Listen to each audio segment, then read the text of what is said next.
Hey folks, Sally Riggs here, psychologist, fellow long hauler and your long COVID coach, and welcome to another Wellness Wednesday.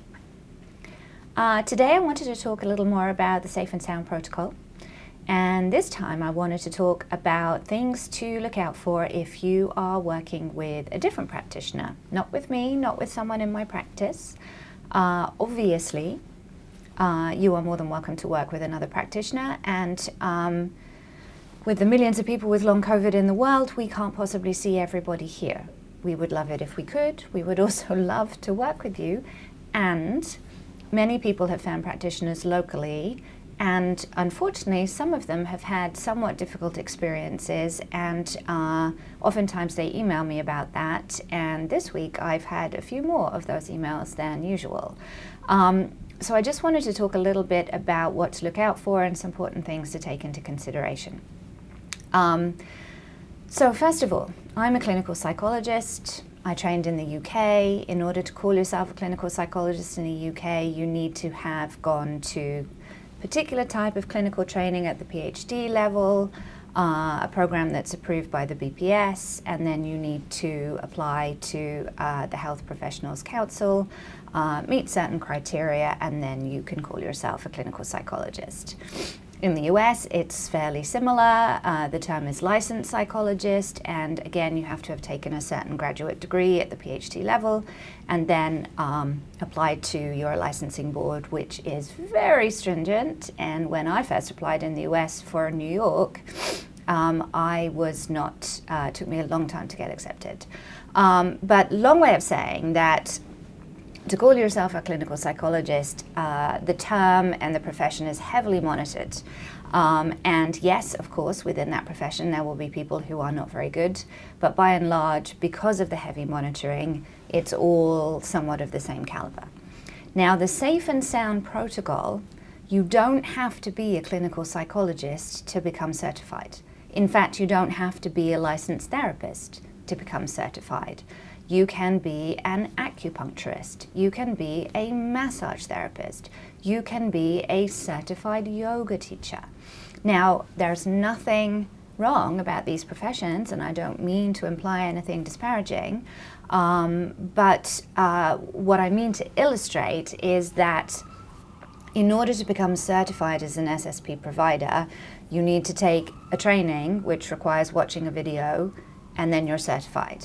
And as long as you're one of the listed professions, that's permitted. There isn't really terribly much quality control of providers. And that makes it tricky for those of us who have very sensitive nervous systems. If you're a regular Joe and you don't have a sensitive nervous system, then that's fine, you can work with any practitioner. But we need to keep certain things in mind about the way in which the SSP is delivered, because again, that is also not monitored. It's up to each individual practitioner in order to make sure we keep ourselves safe and don't have an awful experience. The SSP is a very powerful tool. It can make us be in a wonderful state where we can begin to recover. It can also make us much worse, and I definitely don't want that for you. For example, you definitely need to do the SSP very, very, very slowly. It is a 5-hour intervention, but we do it at about 5 minutes at a time, very slowly, checking your nervous system before, checking your nervous system after, doing some co-regulation, doing some polyvagal exercises, in order that we can see how your body's responding, and so that we can drip feed and titrate at a speed that you don't get overwhelmed with horrific symptoms, or you don't have a horrible fatigue and then crash. And the way that we deliver it in the group program, it takes about 3 months. If you do it individually with me or one of my practitioners, it may take a little bit longer than that, because we can titrate it even more carefully to your nervous system. But anybody who is telling you, oh yeah, let's do it 30 minutes at a time, let's do it 15 minutes at a time, you'll be done in a couple of weeks.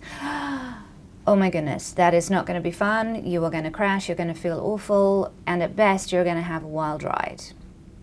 So please, please, please find somebody who understands that long COVID means very sensitive nervous system and more than likely trauma history, and that we have to go very slowly, a couple of minutes at a time. The other really important thing is co-regulation. And this means that you are doing your listening in a session with a practitioner. Now, we use the phrase face-to-face, and I know that's confusing in this post-pandemic world, but what it means is that you need to be able to see somebody's full face, and they need to be anchored in ventral and warm and smiling, so that whatever your nervous system is experiencing, when you open your eyes from the listening, they're there, smiling, warm, supportive, lovely. Now, the way that we do that, and most practitioners in the US are still doing that, is via Zoom. And the wonderful thing about Zoom is that all you see is the face. So you open your eyes and there is a lovely smiling face, and you get that lovely, probably lovely, warm, soothing voice. Super important that as you're administering the SSP, you're getting that co-regulation at the same time. And also, the other thing to keep in mind about that is if you are in a country where people have gone back to in-person working, this is not something that can be delivered with a mask on, because you need to see the person's face to get that lovely co-regulation. And I know many parts of the world are pretending that COVID has gone away and the reinfection risk is 0, but we all know that that isn't true.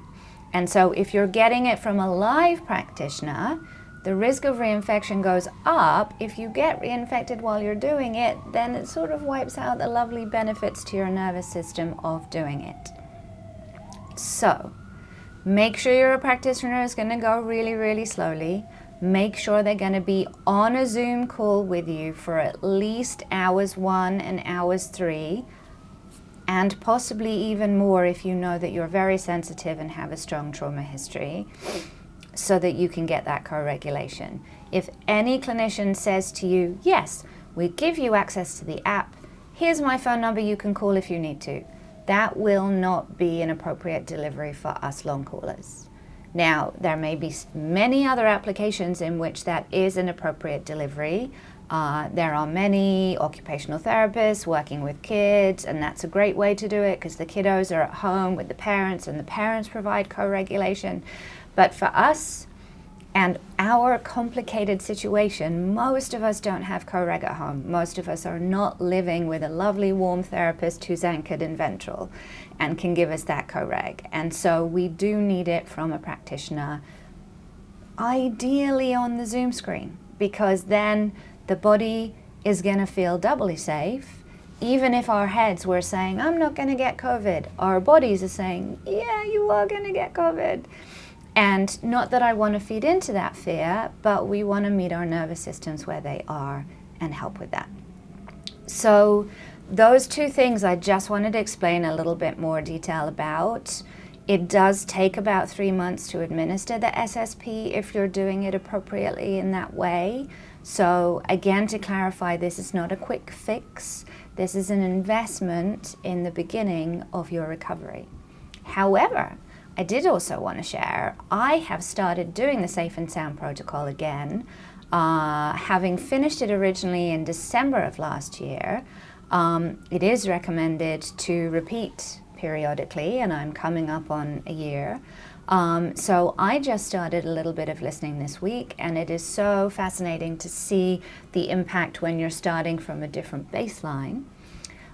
First couple of times I listened, I noticed that my body battery on my Garmin, I know most of you have Garmins and are paying attention to body battery or similar on your iWatch, increased dramatically overnight, which is very different than when I did it the first time around. First time around, it actually decreased and kind of bottomed out for a while, and then very slowly came back up again a few weeks later. So that's an interesting change. However, I'm also noticing some lovely bouts of nausea in the morning the last few days, which are very reminiscent of when I was super symptomatic a year ago or before.